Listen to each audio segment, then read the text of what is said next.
Henry VIII is best known for being a king who had 6 wives, 2 of whom were executed inside the walls of the Tower of London. But despite his turbulent love life, he also had a number of mistresses who he would sleep with. Anne Boleyn's sister even was the king's mistress before she married him. But much of Henry's failings in his married life came from his desire to have a son and a male heir. He was obsessed with the need for a male heir to succeed him. But what is less known is the fact he actually had a son before Jane Seymour, his 3rd wife, gave birth to Edward VI. Henry Fitzroy was the king's illegitimate son, who many historians believed was being groomed to possibly be the king's successor, and could one day have been King Henry IX. However, he would die at a young age. But who was his mother, and who was the woman who slept with the notorious Tudor King? Bessie Blount was the daughter of Sir John Blount, who was a loyal servant to the royal family, and he was part of Henry VIII's entourage when he went to France to wage war against King Louis XII. The Blount family were wealthy, but they did not hold too much power across Tudor society, and little is known about Bessie's early years. She was known for being the woman of great beauty and of good looks, and she was mostly known for her affair with the king. Henry VIII was 7 years older than her, and she came to the royal court as a maid of honour to Catherine of Aragon. Henry's eye was always caught by the ladies-in-waiting to his wives, and this was a hunting ground for a royal mistress for the Tudor king.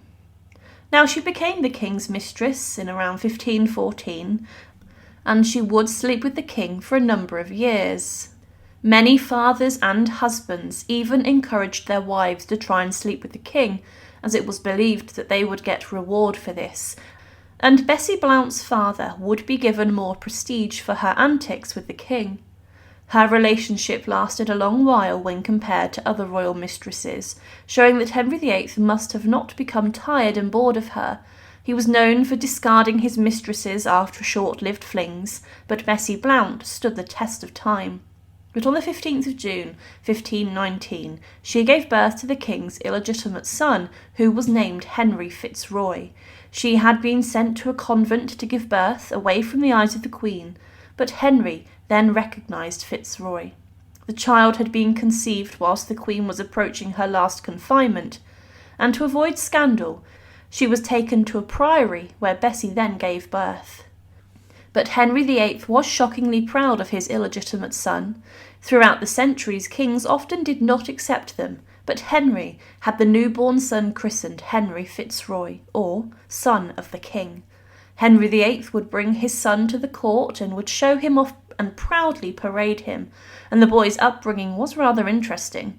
Despite being illegitimate, he grew up in a number of royal households, and he was raised alongside his half-siblings.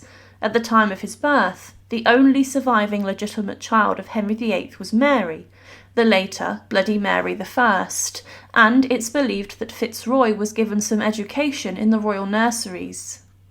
He was described as "my Lord Henry," sufficing that he was close to the king and was of very noble birth. Bessie Blount, Fitzroy's mother, would later marry Gilbert Talboys, the first Baron Talboys of time, and he may have been raised further north at some point. But despite being on the throne for 16 years, Henry VIII had not produced a legitimate male heir, so he began to force Henry Fitzroy into a position of power. In 1525, the boy was given his own residence in London, and was brought up in comfort and in the style of the royal palaces. He was then part of a huge ceremony in which he was bestowed a number of honours and titles, and he was made the Duke of Richmond and Somerset. These titles had previously been held by Henry VII, the father of the king, showing that Henry VIII was trying to legitimise his illegitimate son, to possibly one day make him the king. The ceremony to bestow the honours upon him was huge, and Bessie Blount was present there, it is believed. Now Henry Fitzroy would later be made the Lord Lieutenant of Ireland, and there were plans drawn up to crown him the King of Ireland. But Fitzroy travelled with the king even to France, and there were plans to marry him to his own half-sister Mary, to strengthen his claims to the throne. But later he married Lady Mary Howard, the daughter of the 3rd Duke of Norfolk, and this was negotiated by Anne Boleyn. But Fitzroy would witness her execution, and in the July of 1536 he was ill from consumption or tuberculosis. Now he died inside of St James's Palace on the 23rd of July 1536, which it's believed devastated Henry VIII, and plans for his funeral were drawn up, and today he's laid to rest in a huge ornate tomb in Framlingham Church in Suffolk. But Bessie Blount would outlive her son, and as mentioned, she had entered an arranged marriage with Gilbert Talboys, and his family were believed to have had a history of mental instability. Following the marriage, she seemed to have a reduced role inside of the royal court. She was not involved in the day-to-day running of the monarchy, and there was a comment made about her in 1529 when a palace priest said that she was better looking than Anne Boleyn. But Bessie's husband died also in 1530, leaving her a comfortable widow, and she helped to support her 3 other children, her 2 sons named George and Robert, and her daughter, Elizabeth. Now Bessie Blount, following her husband's death, was considered a catch as Leonard Grey attempted to marry her, but then she married a younger man whose lands bordered hers. She returned to the Tudor court, and she was a lady-in-waiting to Anne of Cleves, the disastrous 4th wife of Henry VIII, her former lover. She was not by this time a royal mistress, but, as she was not very well, she left the service of the Queen when the marriage was dissolved, and she did not serve Catherine Howard, Henry's 5th wife. Shortly after July 1540, Bessie Blount died. It's believed that she died from tuberculosis, but she was around 40 when she died. She had led an interesting life in which she was close to the royal court, and she did something that only one of the king's other wives would manage to do. She gave the king a son, and Henry, it's believed, was very impressed with Bessie Blount.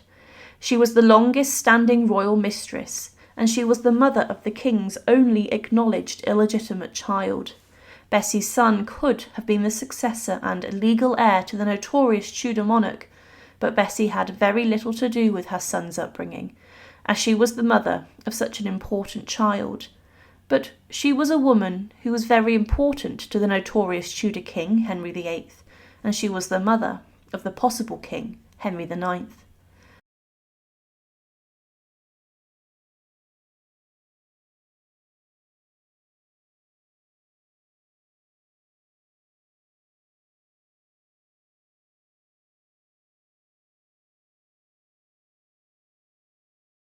Thank you for watching, and to support, please subscribe to Her Remarkable History.